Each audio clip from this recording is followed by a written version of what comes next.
Ça y est, ouais. Eh bien, bonjour à toutes et à tous.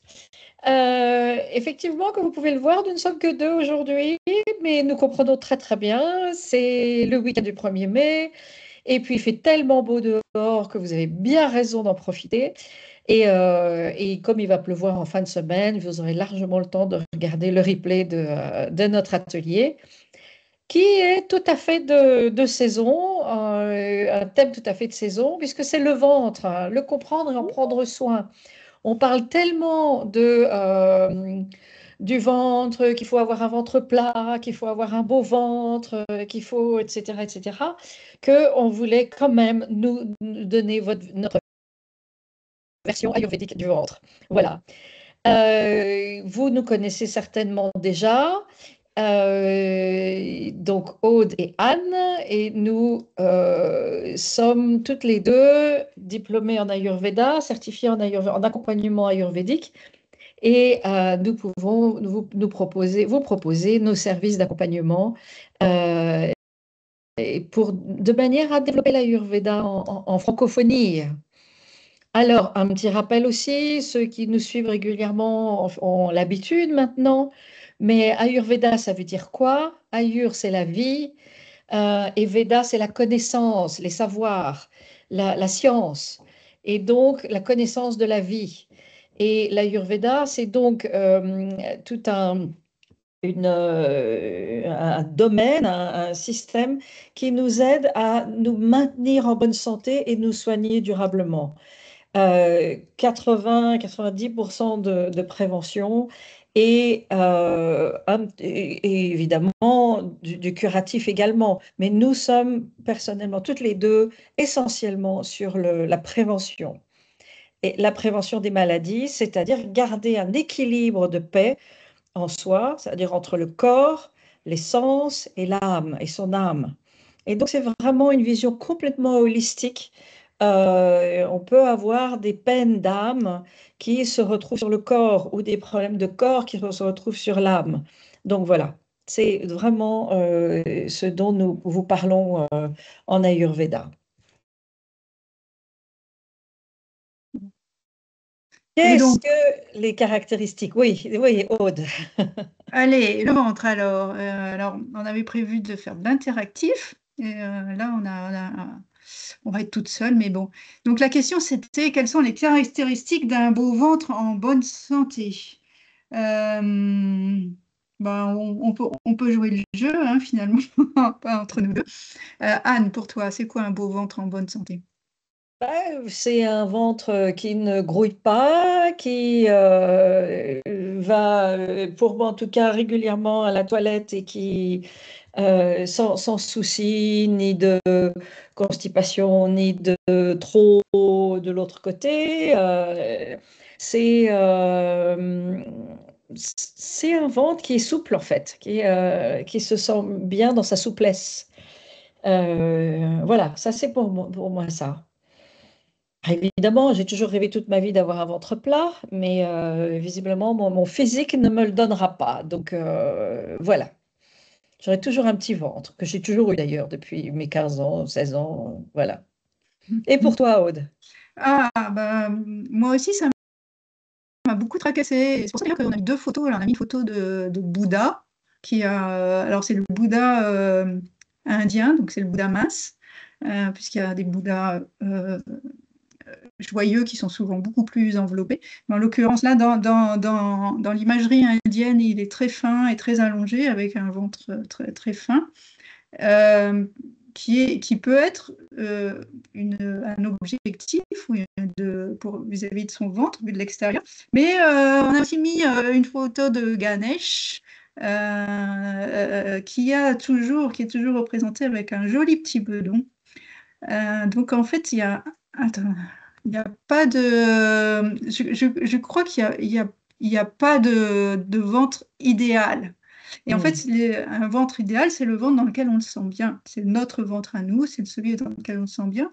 Mais il faut s'autoriser à avoir un peu de ventre. Voilà, c'était un des messages. Parce qu'on va le voir dans ce qui va suivre, ben, on respire aussi par le ventre et il s'y passe beaucoup de choses dans ce ventre. Donc, Hmm. ce qui est important pour nous, et c'est ce qu'on va voir, c'est de comprendre ce qui s'y passe. Hmm. OK. Et donc, il y a 3 systèmes dans le ventre. Aude, je te propose de les Alors, présenter, ces 3 systèmes. en général, donc, on va parler du système digestif. Alors, pour ceux qui nous suivent depuis un moment, on sait que le système digestif, c'est vraiment Hmm. le système le plus important en Ayurveda. Tout part de la digestion. Une bonne digestion va donner une bonne santé.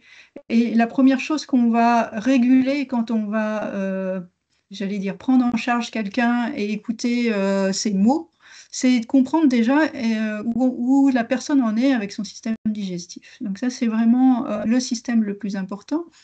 Mais dans le ventre, il y a aussi le système urinaire, il y a aussi le système reproductif et effectivement tout ce qui va être aussi circulation au niveau du corps.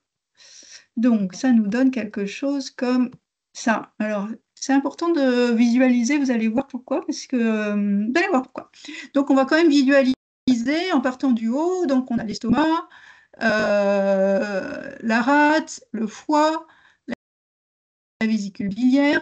Donc ça, c'est toute la partie haute du ventre. Et en dessous, on a l'intestin grêle et le gros intestin. Ça, c'est pour le système digestif. Et dans le système urinaire, mais on a les reins et la vessie et tous les vaisseaux, évidemment, qui permettent à tout ça de fonctionner. de fonctionner. Donc ça, c'est le système digestif et le système urinaire. On va revenir dessus un peu après. Mais il y a aussi, alors, volontairement, on a mis que le système reproducteur féminin. C'est pas que celui, parce que en général, c'est quand même les femmes qui ont des problèmes, des maux autour. Il y a, enfin, la plupart des maux au niveau du au niveau du système reproducteur, pardon, touchent les femmes plus que les hommes. Voilà, en effet, c'est comme ça. Donc, on voulait rappeler aussi tout cet univers donc du bas, de la partie basse du corps, hein, parce que tout le système reproducteur, il est vraiment dans la partie basse du ventre, mais il est très important. Oui. Et les maux de ventre, ça peut être aussi associé avec des émotions. Quand on est en colère, il y a le ventre qui se bloque. Quand on est anxieux, alors là, on a encore un ventre parfois un peu plus bloqué encore. La tristesse. Et en fait, ces émotions ont un impact sur le système digestif. Et parce qu'elles le bloquent, quelque part, elles l'empêchent d'évoluer complètement librement. Et c'est extrêmement important d'en être conscient et de se rendre compte à quel point nos émotions, vos émotions, quels sont les types d'émotions qui se répercutent dans votre ventre. Et donc, prendre le temps de les écouter. Et parfois aussi, si vous êtes dans une période émotionnelle forte, ça peut tous nous arriver, de faire attention à l'alimentation. Au contraire, de limiter limiter cette alimentation de manière à moins faire appel au ventre, hein, de moins mettre le ventre sous tension. Et par contre, respirer dans ces moments-là pour relâcher le ventre et donner de l'espace à ces émotions qui, elles, prennent aussi beaucoup de place, hein. Il faut quand même le dire. Et donc, respirer pour relâcher tout le bas du corps et laisser de la place à ces émotions. Voilà. Oui, et c'est même comme pour tout, ça va dans les deux sens. C'est-à-dire que parfois, quand on a mal au ventre, eh ben, ça peut induire de la colère, ça peut induire de l'anxiété, ça Mm, peut induire de la tristesse. C'est vraiment, la colère peut déclencher des maux de ventre et vice-versa, en fait. Et oui. donc, c'est d'où l'importance d'être à l'écoute de son ventre et aussi de ses émotions et de mettre en... Alors, on vous a déjà donné des tips, mais on vous redonnera des tips de mettre en œuvre des stratégies pour gérer vos émotions. Ne pas les laisser prendre le contrôle. En fait. Ah, Voilà. Ah, on a mais Thérèse voilà, qui nous rejoint. Thérèse. Bravo. Thérèse, tu nous vois? Tu arriveras à mettre ta caméra Et le son, et le et le son? microphone. Bon, on va attendre que Thérèse se connecte. Alors, un petit mot pour celles et ceux qui ont suivi notre journée complète sur les doshas. Euh, un rappel surtout, c'est que par rapport au nombril, en dessous du nombril, c'est le siège du dosha Vata qui est associé aux éléments air et éther, hein, donc vraiment le côté très aérien, très impalpable, très movible, si on peut dire, enfin en tout cas qui bouge beaucoup.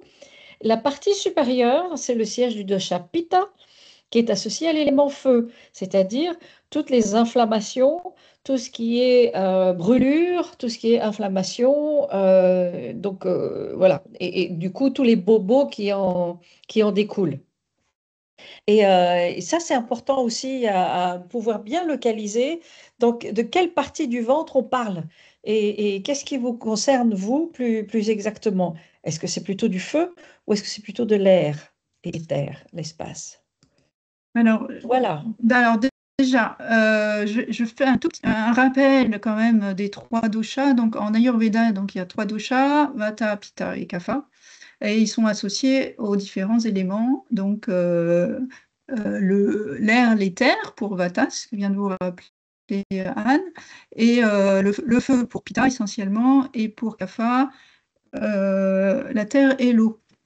Mm. Voilà, et donc par rapport à ce que vient de vous expliquer Anne, le vata, c'est donc la partie au-dessous du nombril. Donc si on revient au petit schéma de tout à l'heure, on voit que le nombril, il est à peu près là, donc ça va concerner ben, tout ce qui est intestin grêle et gros intestin au niveau système digestif, et aussi ben, au niveau du système urinaire, tout ce qui est vessie, voilà. Mm. Et surtout, eh ben, tout ce qui va être système reproducteur féminin est en la partie est en dessous du nombril, donc ça va être essentiellement, au moins en premier niveau, des problèmes Vata. Mm. Mm. Alors du coup, si on revient, les problèmes Vata, ça va être plutôt, maintenant qu'on les a localisés, euh, des gaz et flatulences, enfin tout ce qui va concerner l'intestin grêle et le gros intestin, des douleurs menstruelles. Vata, c'est donc on a dit que c'était les éléments air et éther, donc c'est souvent associé à la sécheresse. Donc on aura de la constipation chronique. Ah voilà Thérèse, bonjour Thérèse. Bonjour Thérèse, tu nous entends? Ah, son image est peut-être un peu bloquée là. Bon, tout va bien.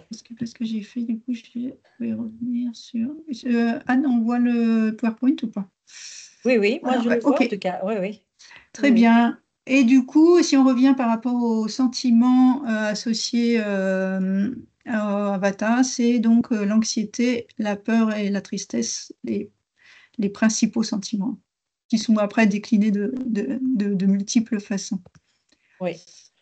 Et donc, quand on a des problèmes Vata, ou en tout cas qu'on sait qu'on va les avoir, ou qu'on sent qu'on commence à tomber dans de la tristesse ou de l'anxiété, de la peur, il y a des moyens de faire attention à ça. Donc, localement, des compresses chaudes, des compresses d'eau chaude sur le bas du ventre. Ça marche très, très bien. Et puis, évidemment, des bains ou des douches de siège, c'est-à-dire vraiment mettre cette partie du corps dans l'eau chaude et de la laisser se relaxer complètement. J'imagine que les femmes qui ont des douleurs menstruelles connaissent bien ce système. En tout cas, j'ose imaginer qu'elles ont l'habitude d'utiliser ça. On l'avait vu aussi durant la journée. Des doshas, c'est de voir des bonnes routines, des bonnes disciplines, c'est-à-dire manger à heure fixe et pas grignoter à gauche, à droite, ce qui est facilement une problématique Vata. Donc vraiment manger à heure fixe et se coucher tôt et se lever tôt. Et on n'est pas obligé de le faire toute l'année, mais en tout cas, quand vous voyez que vous avez quelques problèmes Vata qui arrivent, c'est vraiment de vous mettre dans ce type de discipline, de ce type de routine-là. Et puis, en termes d'alimentation, supprimer tous les éléments gazeux, donc les éléments à bulles, les éléments qui provoquent des gaz, tous les choux, par exemple, et plutôt d'avoir une nourriture chaude. On est toujours sur le chaud, réchauffer le corps, et onctueuse, c'est-à-dire liante. Tout ce qui est, aide-moi Aude, tout ce qui est, oui, onctueux au palais et dans le corps. Oui, bon, c'est sûr qu'on va privilégier les soupes plus ou moins Voilà. épaisses, les plats de céréales, mais avec des légumes. Enfin, voilà, privilégier ce type de plat et mettez de côté ce sur quoi on peut aller facilement, c'est ce qui est grignotage, les gâteaux, Mm. etc., ce qui est beaucoup moins bon pour les Vata. C'est pas bon du tout. Bah, enfin, c'est bon pour personne d'un autre côté, hein, mais bon. Ok. Ok. Les Ben problèmes Pitta, Aude. quand on est au-dessus du nombril, qu'est-ce qui se passe? On va refaire un petit tour arrière, on va revenir sur notre petit schéma. Au-dessus du nombril, on a donc l'estomac, le foie, la rate, la vésicule biliaire, etc. Et donc, on est dans le feu et on a quoi comme problème? Donc, Pitta, je reviens sur Pitta, le voilà. On va avoir donc des problèmes très différents de ceux des Vata. Donc, ça va être des reflux acides, Mm. des diarrhées, éventuellement des ulcères, et aussi les sentiments associés, c'est la colère, le pitta, il veut tout, et le désir et l'impatience. Le pitta, il est toujours dans je veux quelque chose et je fais tout pour l'avoir.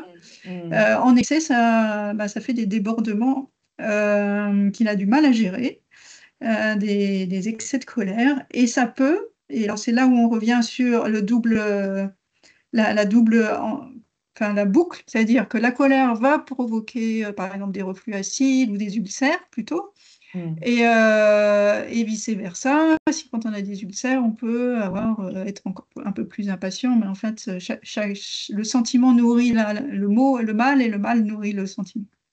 Exactement. Oui. Et donc, Et, et bien sûr, on peut avoir des combinaisons différentes hein, de tout ça. Et donc pour les pitas, on va suggérer, hein, si vous êtes, si vous avez ces mots-là, de tout ce qui va être rafraîchissant, puisque pita c'est le feu. ouais. Donc déjà une nourriture plus rafraîchissante, éviter les épices, éviter tout ce qui fait monter donc le feu, le La pita. température du La corps, oui. température, prendre conscience de ces sentiments, ce besoin de réussir et calmer le jeu, toujours notamment avec la respiration. Prendre le temps de respirer, prendre le temps de marcher, de s'écouter, quoi, et pour changer de niveau d'énergie, être plus calme.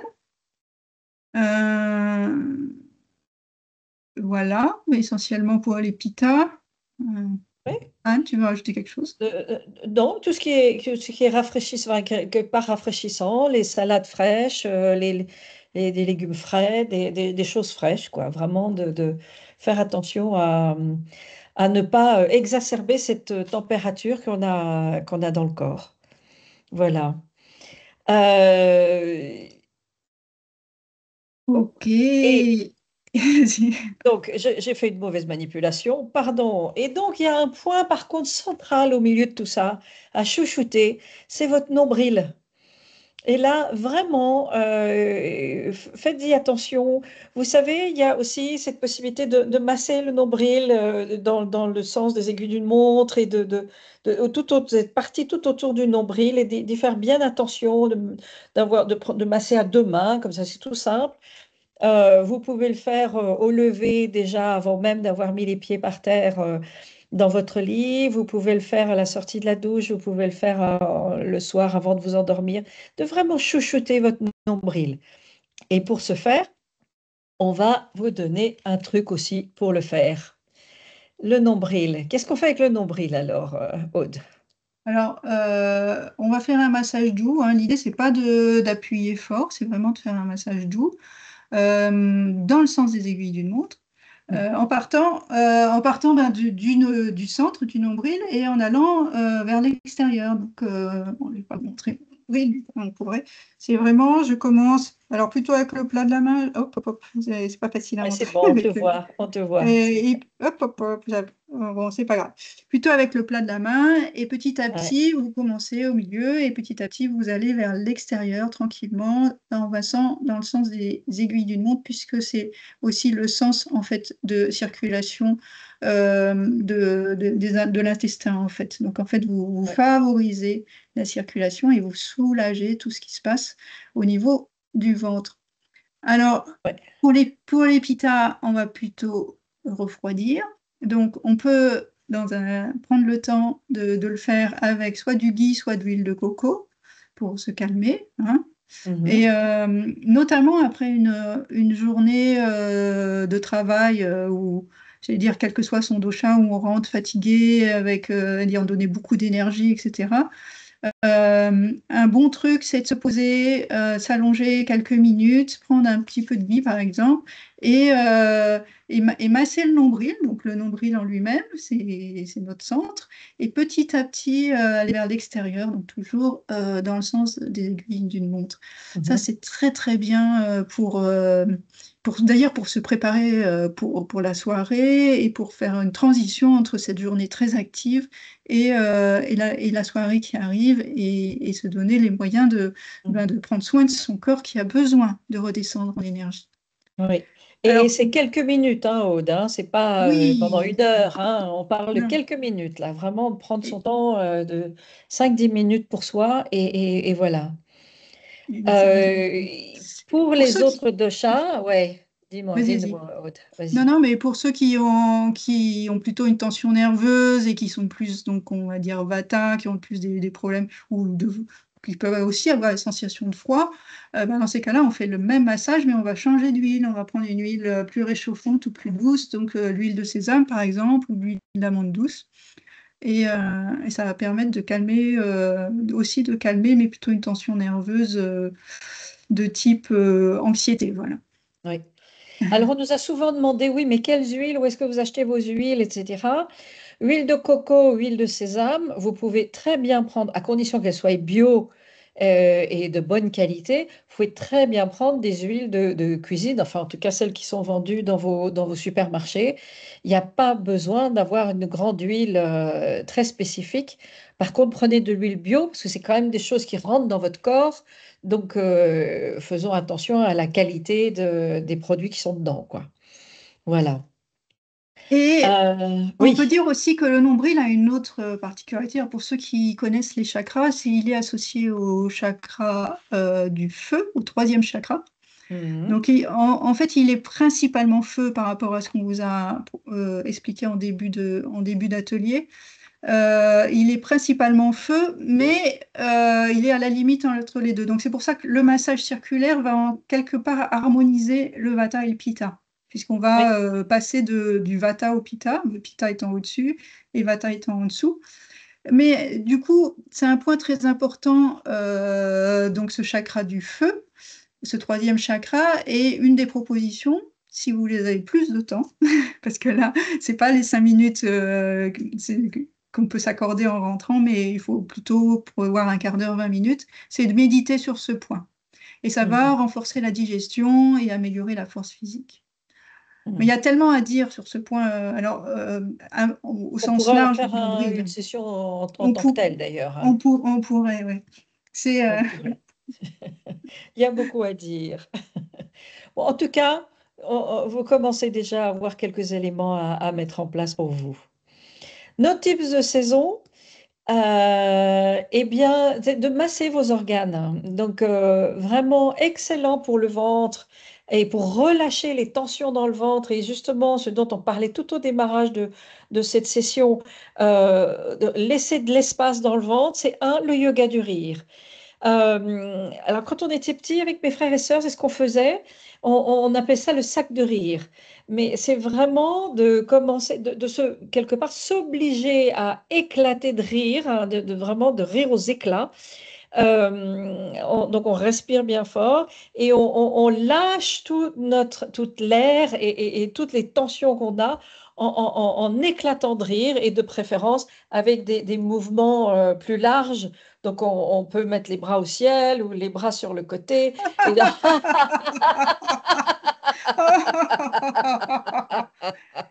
voilà. Donc, et on peut y aller encore plus. N'ayez pas peur d'être ridicule, tout va bien. Et c'est un yoga très reconnu en Inde et qui est régulièrement pratiqué dans les parcs le matin par les pratiquants de ce type de yoga.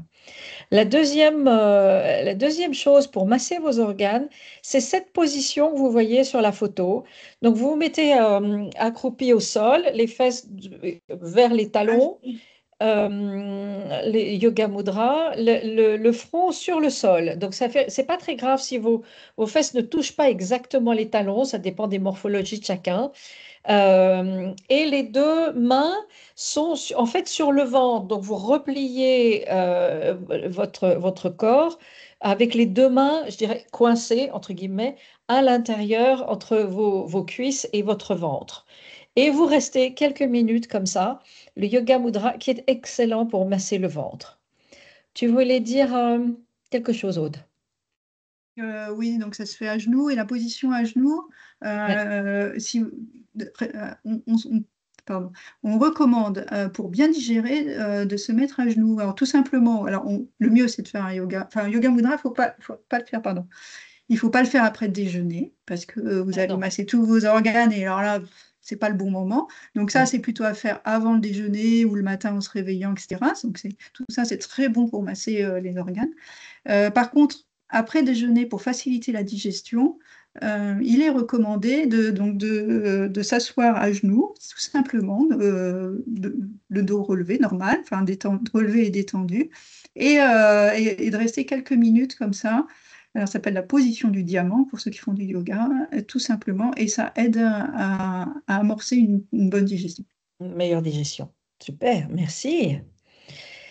Et puis, eh bien, notre type de saison, hein, c'est prenez soin de votre feu digestif, pardon. Des asperges, en ce moment, c'est la saison, elles sont délicieuses, c'est facile à digérer, c'est diurétique, c'est riche en antioxydants, donc ça renforce les reins, les poumons, la rate, etc., sauf pour les femmes enceintes. Attention, et vous allez retrouver une recette ayurvédique aux asperges sur le site de Aude, Yotker, donc la partie de Aude. Et l'alimentation, souvenez-vous, c'est notre première source de santé. C'est essentiel d'être en santé avec notre alimentation. C'est notre premier médicament. Votre cuisine et votre pharmacie, nous disaient les médecins en Inde. Donc Oui, voilà. et en plus, la nature est souvent très bien faite parce que, évidemment, les asperges, elles arrivent au printemps, mais il y a d'autres légumes du même type et elles sont vraiment très recommandées à ce moment-là parce qu'elles vont vraiment aider à digérer. Parce que vous savez aussi qu'il faut tenir compte des saisons. Le printemps, c'est une saison où on se met plutôt en détoxification après un hiver un peu chargé, un peu lourd. Ouais. L'idée, c'est d'alléger le corps. Alors, chacun le fait en fonction de son type, c'est-à-dire qu'il n'y a pas une recette pour tout le monde, mais il y a quelques aliments un peu clés qui conviennent à tous et qui sont vraiment des dons de la nature et dont il faut profiter. Alors, vous allez me dire, ça peut être un peu cher, l'asperge, mais en fait, en vrai, par rapport à ce que ça peut vous apporter, si elles sont fraîches, de bonne qualité, eh ben, ça, ça, ça vaut beaucoup moins cher enfin, je veux dire que c'est, voilà, Que ça vaut beaucoup de moins médicaments, que que beaucoup de beaucoup de médicaments. médicaments et prise au bon moment. Voilà, c'est juste, on se fait plaisir et on prend soin de son corps. Donc, Absolument. avec une nourriture adaptée au printemps, pensez à la détox. Et en conclusion, ben le ventre, c'est le centre de qui nous sommes, hein, avec tous ces systèmes digestifs, urinaires, sexuelle, etc. Nous avons quasiment tout dans ce ventre, hein. On parle aussi de l'intestin qui est le deuxième cerveau. Donc finalement, il y a beaucoup, beaucoup, beaucoup de choses. Et donc, comment allons-nous respecter ce ventre? Quelle nourriture prenons-nous? Comment nous respectons-nous, se respecter dans le sens où quelles sont vos émotions? Qu'est-ce qui se passe en vous et comment vous y prenez soin de ces émotions? Comment vous alors, pas les laisser prendre pouvoir sur vous, mais comment vous pouvez prendre soin de ces émotions, c'est-à-dire prendre le pouvoir sur ces émotions avec compassion et empathie. Ça, c'est extrêmement important. Donc, comment est-ce que vous voulez être bienveillante avec ces émotions? Comment vous acceptez-vous? Comment acceptez-vous que, ben, oui, là, vous avez plutôt tendance à avoir du feu et donc, quelque part, il faut peut-être un peu le calmer, l'adoucir. Ou au contraire, vous avez beaucoup d'air et il faut peut-être remettre un petit peu de terre, de liant, de solide dans votre ventre. Peut-être. En tout cas, tout ça, c'est comment nous aimons-nous. C'est-à-dire juste accepter, le chérir dans sa puissance. Notre ventre, il nous dit plein de choses. C'est comment le prendre tel qu'il est avec ses défauts et avec ses qualités. Et quand il a des défauts, évidemment, ça arrive aussi, c'est de se dire, OK, qu'est-ce que je vais pouvoir faire avec ça et comment est-ce que je peux le traiter en douceur et le gérer en douceur. Et pour compléter un peu volontairement, on parle du ventre et on vous a pas dit de faire des abdos. Tiens, c'est curieux ça. Ah non, non, Ils sont où? Eh ben, ils sont où les abdos? ah non, Mais bien, voilà. Et pourtant, bien sûr que pour aider la digestion, pour aider, pour avoir un joli ventre, il faut pas faire des abdos pour faire des abdos, mais faire quelques exercices. C'est oui, effectivement vraiment conseillé. Nous, on préfère le yoga et il y a des yogas qui sont vraiment adaptés à ça. Alors, typiquement, on vous a par contre parlé du yoga du rire, on vous a parlé du yoga mudra. Il y a d'autres exercices de yoga qui vont aider à, à avoir un ventre en bonne santé, à avoir un ventre qui respire bien. Enfin, c'est pas le ventre, c'est nous qui respirons, mais par le ventre, justement, et dans de bonnes conditions et avoir un ventre souple. Anne vous a dit, mais finalement, c'est quoi un beau ventre? Ben, un beau ventre, c'est un ventre souple, c'est un ventre qui a juste sa place. Donc, oui, bien sûr, il faut aussi faire de l'exercice, mais c'est pareil, d'exercice en conscience, en vraiment ayant conscience de ce qui se passe. Donc, les abdominaux, ils vont se muscler tout seuls mm, et de façon très respectueuse de l'ensemble. Nos oui. recommandations. Et des exercices pas pour changer votre ventre, mais pour lui donner toute sa puissance, pour le faire en sorte qu'il se sente bien et qu'il puisse s'exprimer dans tout ce qu'il a à vous proposer. Effectivement. Oui. Alors, pour aller plus loin, ben, on est toujours là. Si vous avez besoin d'une consultation ayurvédique, si vous avez besoin de produits ayurvédiques, on peut vous conseiller, on peut vous aider. Et puis aussi de faire des approches personnalisées par rapport à la nourriture, à vos habitudes de consommation et puis vos conditions de vie aussi. On peut vous aider. Et enfin, découvrir sa vraie nature en Ayurveda, c'est la journée que nous avons faite à Sceaux et puis ensuite à Waterloo au début avril. Et nous allons faire donc cette journée à Arradon, en Bretagne. Pour le 9 septembre, donc c'est prévu. Donc, nous invitons toute la Bretagne à venir nous rejoindre à Arradon pour cette journée. Découvrez votre vraie nature en Ayurveda. On parle des doshas, on parle de vos habitudes alimentaires, on parle des habitudes de vie, de style de vie que vous devez avoir en fonction de votre nature et comment se respecter soi-même. Donc, avec grand plaisir, nous vous retrouvons à Arradon en Bretagne le 9 septembre. Merci Anne et merci à tous ceux qui regarderont cet atelier donc en replay. Et ben, on vous souhaite un très bon week-end. Du 1er mai. Merci Aude, merci à tout le monde Au et revoir. profitez bien de votre week-end. Soleil, soleil, ça fait du bien sur la peau. Voilà, à bientôt. Au revoir.